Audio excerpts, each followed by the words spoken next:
Everyone around here knows an Ebola song. Ebola, Ebola, yeah, it's a killer. The driver Mustafa sings it, as many do here.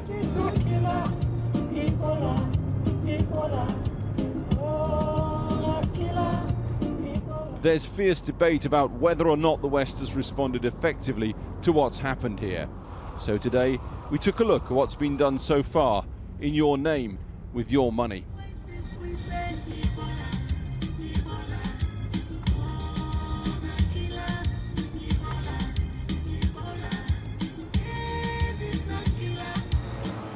First stop, a small white cabin at Freetown, 40 minutes from the capital.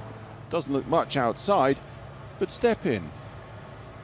When this lab opened on October the 27th, Sierra Leone's capacity to identify Ebola in human swabs and blood samples doubled overnight. We send out a positive or negative result, which is really key, so patients are triaged, getting to the treatment centres quickly, so they can be isolated. 2 more Ebola labs are planned, British taxpayer funded, at a cost of £20 million.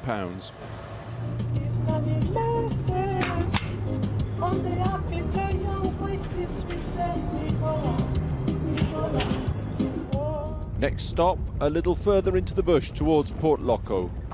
A month or so ago, there was bush.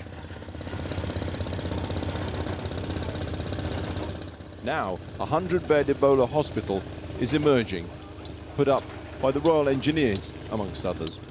6 weeks start to finish to convert jungle to a working Ebola hospital. The opening date here, December the 5th. Some people say it's taking a long time to get beds on stream here in Sierra Leone. Others might say 6 weeks to achieve a hospital in the middle of nowhere is pretty fast. On site, pride in the job from the Sierra Leonean brickie and the English warrant officer. We are here to save the life of our brothers and sisters from dying from Ebola. Because they are dying every day all over the country. That's why we are working very hard so that we can eradicate this sick totally from this land. It's our pledge, and we are working very hard to meet the plans and aims of the government. Enormous amount of satisfaction. We don't normally build something on this scale in such tight timelines. We came here 7 weeks ago and it was jungle.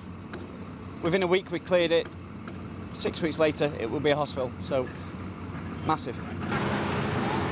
The Port Loco site is undeniably impressive, but there are 2 questions. Should the sappers and the contractors have been in here a lot earlier?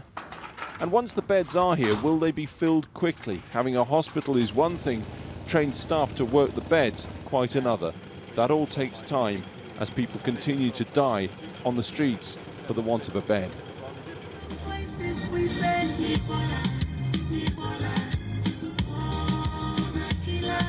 We've come to the National Football Stadium in the capital, but contact sport is banned. Nobody plays here, nobody plays anywhere in football-mad Sierra Leone.